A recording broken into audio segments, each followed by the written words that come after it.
Assalamualaikum warahmatullahi wabarakatuh. Selamat pagi anak-anak ibu kelas 9. Kali ini kita akan mulai pembelajaran super intensif, yaitu kamu akan mengulang kembali materi-materi IPA kelas 7 dan kelas 8 sebagai persiapan ujian nasional. Ibu harapkan kamu bisa mencatat apa yang ibu sampaikan. Lalu kamu catat juga soal-soalnya dan cara pengerjaannya seperti apa nanti akan dikumpulkan di Google Classroom. Atau supaya kamu tidak repot mencatat ataupun menggambarnya, kamu bisa memprint modul ini. Boleh diprint dalam hitam putih, jadi kamu langsung bisa mengerjakannya di dalam modul. Baik, kita mulai pembelajaran pertama kali ini yaitu ke modul 1 IPA, di mana materinya adalah materi kelas 7. Itu terdapat besaran dan satuan, lalu wujud dan sifat zat, suhu, dan juga kalor. Simak video pembelajaran kali ini ya. Kita ke materi yang pertama, yaitu materi besaran dan satuan. Kalau kamu ingat, besaran itu terbagi menjadi dua, yaitu ada besaran pokok dan juga besaran turunan. Untuk besaran pokok, Ibu ingatkan kembali, di sini adalah besaran yang sudah ada atau yang kita gunakan secara internasional. Ada 7, yang pertama ada panjang, ada massa, waktu, suhu, kuat arus, intensitas cahaya, dan jumlah zat. Di mana satuannya untuk panjang adalah meter, lalu lambangnya adalah M kecil. Untuk massa, satuannya adalah kilogram, lambangnya adalah kg, waktu satuannya sekon, lambangnya adalah S, suhu satuan yang kita gunakan itu Kelvin secara internasional, lambangnya adalah K besar, kuat arus. Nah, ini yang kita pelajari juga ya. Kuat arus nama satuannya adalah ampere atau dilambangkan dengan A besar. Intensitas cahaya nama satuannya kandela, lambangnya adalah CD, dan yang terakhir jumlah zat, nama satuannya adalah mol, dan dilambangkan dengan mol. Lalu yang kedua ada besaran turunan, di mana besaran turunan ini adalah besaran yang diturunkan dari besaran pokok yang di atas, yang 7 tadi. Artinya gini supaya mudah, selain 7 ini, itu adalah besaran pokok. Ada luas, ada volume, ada massa jenis, kecepatan, percepatan, gaya. Mungkin kamu pernah juga belajar tekanan, ya. Itu juga termasuk salah satu besaran turunan. Pertama kita ke luas. Untuk luas, kalau kamu ingat, misalnya di sini ada persegi panjang, ya. Ada panjang kali lebar. Untuk mencari luasnya, maka panjang dikalikan dengan lebar. Panjang itu kan satuannya dalam meter. Lebar itu satuannya juga dalam meter. Meter kali meter. Nah, maka di sini luas itu diturunkan dari besaran pokok panjang. Panjang kali panjang. Maka satuannya menjadi meter persegi seperti ini. Bisa dipahami ya? Lalu, selanjutnya untuk volume. Kita tahu volume balok. Ya, volume balok. Panjang kali lebar kali tinggi. Nah, panjang itu satuannya adalah panjang. Lebar itu juga besarannya panjang. Tinggi termasuk juga besarannya panjang. Meter kali meter kali meter. Maka satuannya menjadi meter kubik atau meter pangkat 3. Sampai sini bisa dipahami? Untuk massa jenis juga seperti itu. Dari massa dan volume. Massa kita tahu, massa itu adalah kilogram, ya, yang di atas ini. Lalu volume itu yang meter kubik. Maka satuannya menjadi kilogram per meter kubik, karena ini dibagi. Oke. Begitu pula dengan yang lainnya, kecepatan. Kecepatan itu jarak dibagi waktu. Jarak itu kan panjang, waktu ya tetap waktu. Jarak satuannya adalah meter, waktu satuannya adalah second. Maka menjadi meter per sekon. Percepatan juga sama, panjang dibagi waktu kuadrat. Maka hasilnya meter per sekon kuadrat. Gaya itu dari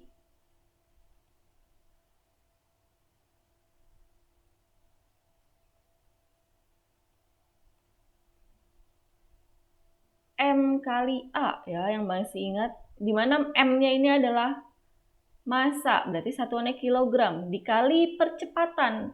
A itu percepatan. Percepatan tadi meter per sekon kuadrat. Maka hasilnya adalah kilogram meter per sekon kuadrat. Sampai sini bisa dipahami?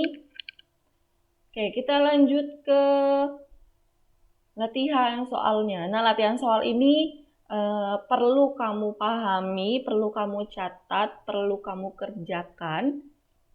Karena Ibu tidak akan memberikan soal ujian yang jauh berbeda, tapi Ibu akan memberikan soal ujian yang mirip-mirip atau yang tipe-tipenya sama seperti ini. Ke soal nomor 1, dalam diskusi kelompok, setiap anggota melakukan pengamatan terhadap air dalam sebuah gelas. Data yang diperoleh dalam pengamatan tersebut adalah sebagai berikut. Di sini ada waktu pengamatan sekitar 30 menit, volumenya 800 ml, massa botol yang beserta isinya adalah 900 gram, luas bidang tutup botol adalah 5,5 cm persegi, massa jenis air 1000 kg per meter persegi, lalu suhu udara dalam botol adalah 30 derajat Celcius. Berdasarkan data yang dikumpulkan tersebut, yang merupakan besaran turunan. Ya, yang ditanyakan adalah besaran turunan. Sekarang kalau kita ingat-ingat lagi ke yang pertama, besaran pokok itu ada 7. Massa, panjang, waktu, suhu, kuat arus, intensitas cahaya, dan jumlah zat. Kalau ditanya besaran turunan, berarti selain yang 7 tadi. Kalau kita deskripsikan ini, nomor 1. Waktu itu termasuk besaran pokok. Ya, ada di 7 tadi. Volume itu besaran apa? Turunan. Oke. Massa botol, gram atau kilogram, bisa diubah ke dalam kilogram. Maka dia termasuk besaran pokok. Luas bidang, luas itu panjang kali panjang, berarti besaran turunan. Massa jenis air, tadi ada ya, massa jenis air itu massa dibagi luas atau massa dibagi dengan volume ya, ini harusnya meter kubik. Nah, dia adalah besaran turunan. Suhu udara berarti dia adalah besaran pokok. Nah, kalau yang ditanya besaran turunan berarti nomor 2, nomor 4, dan nomor 5. Jawabannya adalah yang D. Sampai sini bisa dipahami?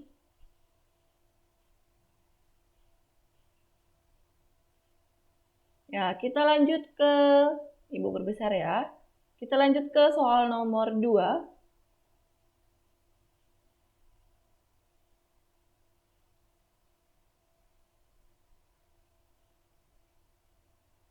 Sekarang soal nomor 2 yaitu di sini ada tabel. Langsung ke soalnya, berdasarkan tabel di atas, besaran yang diturunkan dari besaran pokok panjang dan waktu. Nah, kamu lihat panjang itu satuannya meter. Sedangkan waktu satuannya adalah sekon. Nah, kamu cari di tabel ini yang ada meter dan juga ada sekon. Mana? Untuk kecepatan, ada meter, ada sekon, berarti kecepatan bisa. Percepatan, ada meter, ada sekon juga. Ya, untuk gaya, di sini ada meter, ada sekon juga. Nah, cuma di sini ada massanya nih.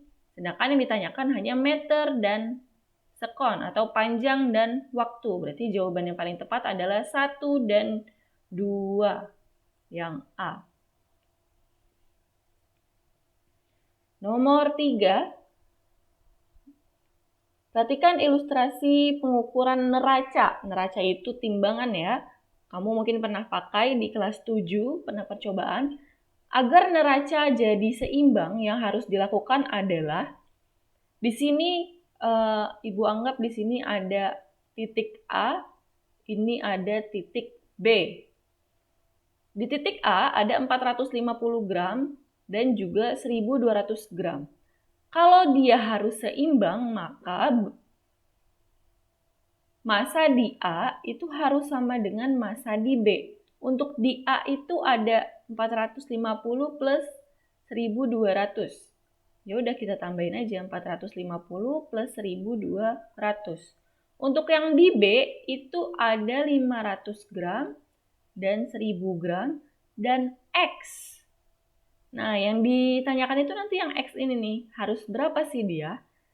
Oke, di sini ada 500 ditambah dengan 1000 tambah dengan X. Oke, nah kita tambahkan dulu 450 tambah 1200 berarti 1650. Oke, 1650. Lalu yang sebelah B, di sini baru 1500 tambah X. Nah, kita cari yang X-nya itu harus berapa? Coba kita ke optionnya. A, menambah beban 200 gram. Ini nggak jelas nambah bebannya kemana. Ya, salah. Yang B, mengganti anak timbangan X dengan anak timbangan 3. Mengganti anak timbangan X dengan anak timbangan 3. Anak timbangan 3 itu 100 gram. Nah, coba kalau X ini kita tambah 100 gram, maka jadi berapa? 1500 tambah 100, 1600. Nah, ini belum sama dengan ini. Berarti yang ini masih salah. Ya, kita hapus. Lalu ke option C, mengganti anak timbangan X dengan anak timbangan 3 dan 4. Anak timbangan 3 dan 4, mereka kita tambahkan, jadinya 150. Nah, 1500 kalau ditambah dengan 150, bisa nggak jadi 1650? Bisa. Ya, 1500 tambah 150 jadinya 1650. Berarti jawaban yang C itu yang tepat. Nah, kalau yang D, menurunkan beban 450 mengganti dengan beban lain yang 550. Nah, ini kita ganti jadi 550. Sama aja, X-nya kita nggak tahu berapa. Jadi yang D itu tidak tepat. Jawaban yang paling tepat adalah jawaban yang C.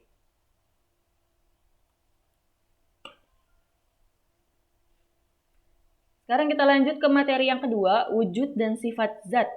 Wujud zat kita sudah tahu ada padat, cair, dan gas. Nah, di sini adalah sifat-sifatnya. Sifat zat padat itu bentuk dan volumenya tetap, jarak partikelnya sangat rapat. Kalau jarak partikel sangat rapat di sini, maka gaya tarik antar partikelnya itu sangat kuat. Nah, artinya kalau gaya tarik antar partikel sangat kuat, dia tidak bisa bergerak bebas. Makanya bentuknya tetap, bentuk dan volumenya tetap. Dan tidak bisa dimampatkan itu artinya tidak bisa dikecilin lagi gitu. Misalnya kamu punya pulpen. Pulpennya kamu pengen kecilin tuh. Kamu teken-teken biar pulpennya tuh kecil. Bukannya kecil tapi malah yang ada jadi pecah pulpennya. Gitu, atau hancur ya, jadi tidak bisa dimampatkan. Lalu yang kedua untuk zat cair, bentuk dan wadah, bentuknya dan volumenya itu untuk bentuk mengikuti wadah, sedangkan volumenya tetap. Kamu punya sebotol air aqua botol ya, lalu kamu pindahin tuh ke mangkok semuanya. Nah, bentuknya mengikuti mangkok, tapi volumenya tetap segitu, 600 mili misalnya, tetap 600 mili. Untuk jarak antar partikelnya itu tidak rapat, ya, tidak seperti zat padat. Lalu gaya tarik antar partikelnya lemah, maka partikelnya itu bisa bergerak. Makanya air atau minyak itu kalau kamu gerak-gerakin, dia bisa bergerak. Tapi dia sulit dimampatkan. dimampatkan. Sama seperti zat padat. Kalau zat padat tidak bisa dimampatkan, tapi kalau zat cair sulit. Ya, untuk gas, volume dan bentuknya berubah mengikuti ruangan. Ya, kayak asap. Asap itu akan mengikuti ruangan. Jarak partikel sangat renggang. Bedakan ya antara zat padat dengan zat cair. Kalau gas, dia sangat renggang. Maka gaya tarik antar partikelnya sangat lemah. Di asap kalau udah keluar, itu kan dia bergeraknya bebas banget. Ya, partikelnya sangat bebas dan mudah dimampatkan. Artinya gas itu bisa kita press sesuai dengan ruangan. Kita lanjut ke skema perubahan wujud zat. Ya, di sini sudah tahu mengikuti arah panahnya. Kalau dari zat padat ke zat cair ya, yang nomor 1 ini, artinya mencair. Contohnya kita tahu ya, kalau mencair kayak gimana? Misalnya lilin yang dipanaskan lama-lama mencair. Atau es batu yang kita diamkan saja atau kita panaskan lama-lama juga mencair. Untuk nomor 2 itu ada membeku. Membeku itu berarti dari cair ke padat. Nah, contohnya kita sudah tahu membuat es batu, nah itu salah satunya. Lalu kalau dari cair ke gas disebut dengan menguap. Oke, menguap seperti kamu memasak air sampai mendidih, lama-lama akan keluar gas. Itu artinya menguap. Untuk mengembun dari gas ke cair. Ya, udara pagi kalau dalam keadaan dingin, ya lama-lama dia akan membentuk embun. Selanjutnya,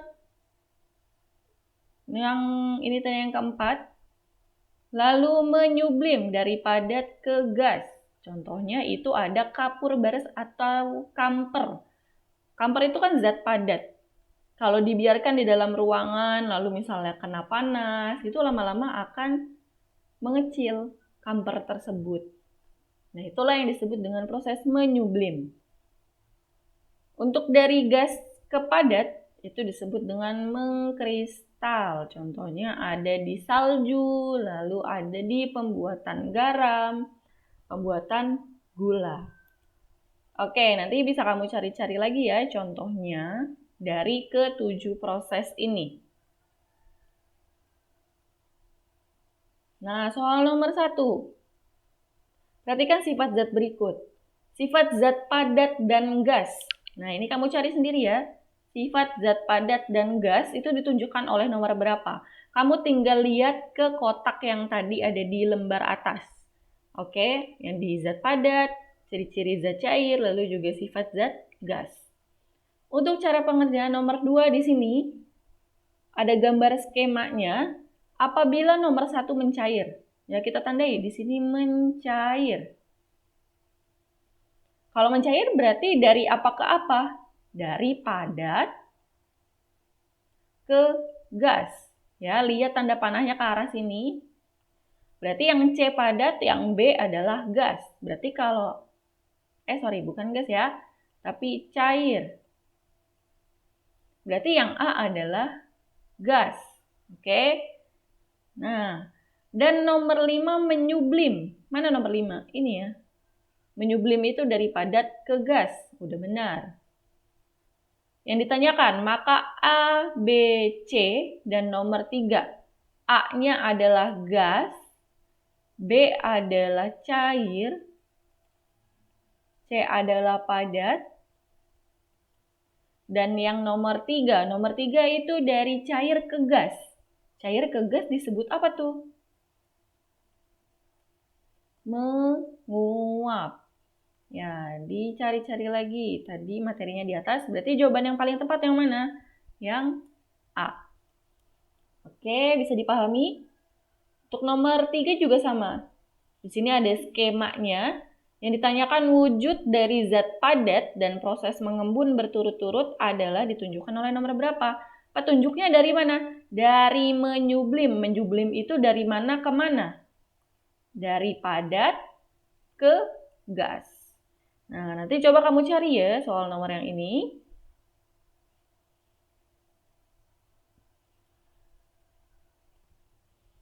Sekarang kita menuju ke materi 3, yaitu mengenai suhu. Ya, materi suhu ini juga lumayan, ada hitung-hitungannya. Ya, suhu itu merupakan derajat panas atau dingin suatu benda. Alat ukurnya adalah termometer. Skala suhu yang kita ketahui itu ada Celcius, Reaumur, Fahrenheit, dan juga Kelvin. Untuk Celcius, di sini termometernya, ya, di sini ada titik didih air dan juga titik beku air. Artinya ketika keempat termometer ini dimasukkan ke dalam air yang mendidih, untuk Celcius dia akan menunjukkan suhu 100, untuk Fahrenheit dia akan menunjukkan suhu 212, untuk Kelvin dia akan menunjukkan suhu 373, dan untuk Reaumur akan menunjukkan suhu 80 Reaumur. Lalu kalau dia dimasukkan ke dalam air yang membeku, untuk Celcius suhunya adalah 0, Fahrenheit 32, Kelvin adalah 273, dan Reaumur juga 0. Gitu. Nah, cara persamaan umumnya itu dengan skala yang kita tanyakan. Ya, di sini skalanya ada Celcius, Fahrenheit, Kelvin, Reaumur. Celcius, Fahrenheit, Reaumur, Fahrenheit, lalu ada Kelvin. Ya, dikurang dengan titik beku. Celcius kita kurang dengan titik bekunya adalah 0. Nah, ini nggak perlu kita tulis 0-nya, nggak masalah. Maka boleh C aja. Dibagi dengan selisih antara yang atas dengan yang bawah. Selisihnya berapa? Selisihnya adalah 100. Lambang segitiga itu delta. Delta itu selisih. Selisihnya adalah 100. Begitu juga dengan Reaumur di sini. Reaumur dikurangi 0 kan? Nah, 0-nya nggak usah ditulis. Dibagi dengan selisihnya. Selisihnya ada 80, karena 80 kurang 0. Nah, lalu untuk Fahrenheit. Fahrenheit dikurang dengan titik yang bawah, dikurang dengan 32. Dikurang dengan 32 dibagi 180. Dari mana? Dari 212 dikurang 32. Itu adalah 180. Kelvin. Kelvin titik paling bawah itu adalah 273. Dikurang dengan selisihnya. 373 dikurang 273, berarti selisihnya adalah 100. Nah, maka jadilah persamaan umum seperti ini. Yaitu cara mendapatkan persamaan umumnya. Bisa dipahami ya? Oke, kita sekarang gini. Terkadang itu ada soal seperti ini. Jika terdapat termometer yang hanya diketahui titik beku dan titik didihnya. Jadi kita nggak tahu termometer itu Celcius kah, atau Reaumur, atau Fahrenheit, atau Kelvin. Tapi disimbolkan dengan termometer X dan termometer Y. Maka persamaan umumnya gimana? Sama kayak tadi, skala yang ditanyakan, di sini skalanya, yang Ibu tulis. Skala yang ditanyakan dikurang dengan titik beku. Ya, titik beku atau X minimal atau Y minimal, titik bekunya. Dibagi dengan selisih. Selisih antara siapa? Antara X maksimal dengan X minimal. Ya. Sama dengan, ya udah samain aja skalanya dikurang dengan titik beku dibagi dengan selisihnya lagi.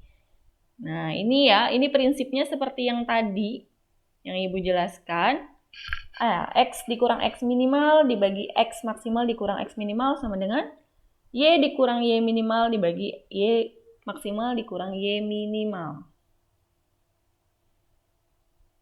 Oke, untuk nomor 1 nanti kamu coba kerjakan. Dari Reaumur diubah ke Fahrenheit. Nah, kamu bisa lihat rumusnya ya yang tadi, atau bisa cari juga di Google. Ya, untuk soal nomor 2. Syarul merancang termometer X Jadi ada termometer X, Ibu tandai aja di sini. Dimasukkan ke dalam air yang mendidih, berarti titik didihnya ya, TD. TD-nya berapa? 90. Lalu, jika dimasukkan ke dalam es yang sedang mencair, itu menunjukkan angka 10. Berarti titik beku. Titik bekunya adalah 10. Jika termometer Celcius menunjukkan angka 40, ya kita bandingkan dia dengan Celcius ternyata. C ya. C kita tahu titik didihnya 100, titik bekunya 0. Menunjukkan angka 40. Nah, yang ditanyakan maka angka yang ditunjukkan oleh termometer X milik Sahrul, jadi di sini itu berapa? X-nya. Oke, caranya sama kayak tadi, skala. Skalanya adalah X dikurang minimalnya adalah 10 dibagi selisihnya, 90 dikurang 10. Ya, Ibu tulis aja 90 kurang 10 sama dengan C. C-nya kita tahu suhunya adalah 40. Dikurang minimalnya adalah 0 dibagi dengan selisihnya. Selisihnya adalah 100. Ya sudah, kita kali silang aja. Boleh kita tulis dulu X kurang 10 dibagi dengan 80. 40 per 100. Nah, kita kali silang. X min 10 dikali dengan 100. Berarti 100X dikurang dengan 10 kali 100 adalah 1000. Sama dengan 80 kali 40. 3200. Kalau mencari 100X, kita pindah ruaskan 1000-nya. 3200. Nah, 1000-nya di sini jadi positif. Ditambah dengan 1000. Maka 4200. Untuk mencari X, 100-nya kita ubah jadi pembagi. Ya, udah tahu ya caranya. Berarti jadi berapa? Coret, dicoret. Hasilnya adalah 42 derajat X. Gitu. Bisa dipahami ya? Oke, silakan dicatat.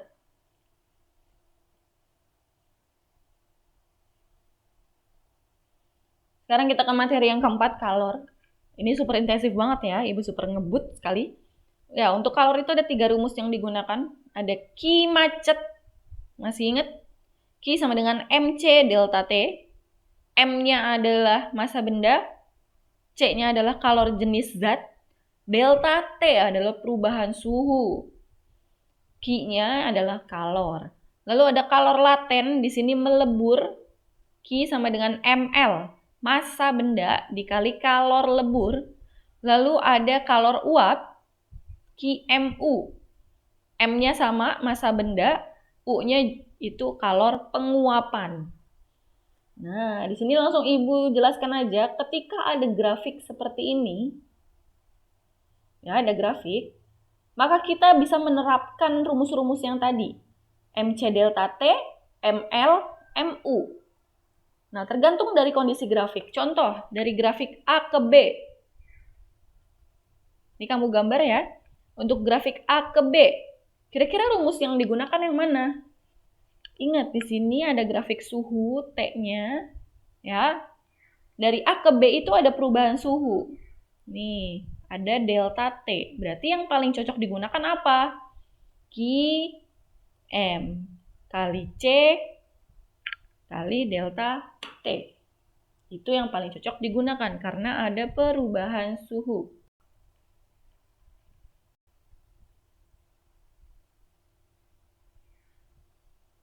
Oke, nah karena ini di bawah 0 derajat, maka dia termasuk QS. Jadi nanti ada QS, ada Q cair. Gitu. Nah, untuk yang B ke C, kalau dari kondisi S, ini kan suhunya 0 derajat terus nih. Itu artinya dia sedang keadaan melebur. Ya, lebur. Gitu. Nah, ini S-nya. Yang bawah. Lebur, berarti pakainya Q sama dengan M kali L. Nah, untuk C ke D. C ke D di sini ada perubahan suhu juga. Berarti kita pakai Q macet. M kali C kali delta T. Tapi C-nya nanti atau Q-nya itu adalah Q air atau cair. Ya, kalau yang di bawah tadi, di bawah 0 derajat, dia es. Oke, selanjutnya untuk yang D ke E. Suhunya udah 100 derajat nih. Kalau dalam suhu 100 derajat, berarti dia sudah menguap. Berarti pakainya Q sama dengan M kali U, kalor uap. Nah, nanti kalau ditanyakan berapa sih total kalornya, kamu tambahkan ini semua. MC delta T tambah ML tambah MC delta T lagi tambah dengan MU. Nah, contohnya ada di sini. Nanti yang nomor 2 kamu kerjakan ya. Yang untuk contoh nomor 1, bagaimana pengerjaan soal nomor 1 ini? Nah, kalian itu tidak harus menghitung semuanya, tapi kalian perhatikan di soal, ditanyanya itu dari proses apa ke apa. Oke, contohnya pada soal nomor 1, besar kalor yang diperlukan untuk mengubah 200 gram es. Ya, kita tulis dulu, diketahui pertama itu ada massa. Massanya adalah 200 gram. Pada proses A ke C. Nah, artinya kamu cukup menghitung dari A ke C. Jika kalor jenis S 2100, berarti CS ya. Kalor jenis itu adalah C. CS-nya adalah 2100 dan kalor leburnya adalah 336.000. Kalor lebur L 336.000. Oke. Nah, di sini kita perhatikan kalor jenisnya itu dalam kilogram semua. Oke. Berarti yang 200 gram tadi kita ubah ke dalam kilogram, jadinya berapa? 0,2 kilogram. Tapi kalau yang di kalor jenisnya itu gram, maka tetap dalam gram. Ya, jadi disesuaikan dengan kalornya. Dalam gram atau dalam kilogram. Oke, yang ditanyakan adalah Q dari A ke C. Nah, untuk dari A ke C, maka kita akan melewati 2, AB, BC. Ya kan? Nah, AB, karena ada perubahan suhu berarti pakai yang MC delta T. Ya kan? Delta T. Lalu dari B ke C, dia melebur, berarti pakai Q sama dengan M kali L. Oke, nah delta T-nya, berarti cara menghitungnya gimana? Ya, cara menghitungnya kita jawab Q AC, A ke C. Maka M kali C kali delta T ditambah dengan M kali L. Ya, ini ditambah dengan ini. C-nya pakai C apa? C yang S. Oke. Karena dia dalam kondisi di bawah 0 derajat, artinya beku, maka pakainya S. Delta T-nya berapa? Delta T-nya Ibu tulis di sini ya. Dari 0 ke 10, perubahannya berapa sih? 10. Selisihnya ya, 10. Minusnya nggak perlu dipakai. Oke, kita masukkan M. M-nya 0,2 dikali CS-nya 2100 dikali delta T-nya 10 ditambah 0,2 dikali dengan L-nya 336.000. Ya, kita hitung 0,2 kali 2100 kali 10. Nah, 10 ini bisa kita coret sama 0 yang di depan. Jadi sisanya 2 dikali 2100. 4.200. Ditambah 0,2 dikali 336. 0 yang di belakang 336 dicoret dengan yang 0,2 di depan. Sisanya tinggal 2 dikali 33.600. Berapa dia? 33.600 kali 2 adalah 67.200. Nah, ini kita tambahkan. 4.200 ditambah 67.200. Maka hasilnya 71.400 Joule. Ya, atau J. Nah, ada jawabannya. Tadi kalau kamu tidak menjumlahkan, 4.200 ada. 67.200 ada. Jadi harus dijumlahkan. Lalu gimana Bu kalau ditanya dari A ke D? Ya udah kamu hitung lagi ditambah dengan CD. CD itu pakai rumus MC delta T, tapi C-nya adalah C air. Bisa dipahami ya? Nah, untuk soal nomor 2, ini kamu kerjakan sendiri. Yang ditanya dari C ke D. Oh, ditanyanya satu doang nih, cuma yang ini. Ya, C ke D, delta T-nya dari 0 ke 10, berarti cuma 10 delta T-nya. Ya, bisa kamu kerjakan. Nanti kamu kumpulkan ke Google Classroom yang Ibu sediakan. Oke, bisa dipahami? Ya, Ibu rasa cukup sekian pertemuan kali ini. Mudah-mudahan kamu bisa mengerti dengan cepat dan mengerti dengan baik. Ibu tutup. Apabila ada kesalahan dalam penyampaian, Ibu mohon maaf. Wassalamualaikum warahmatullahi wabarakatuh.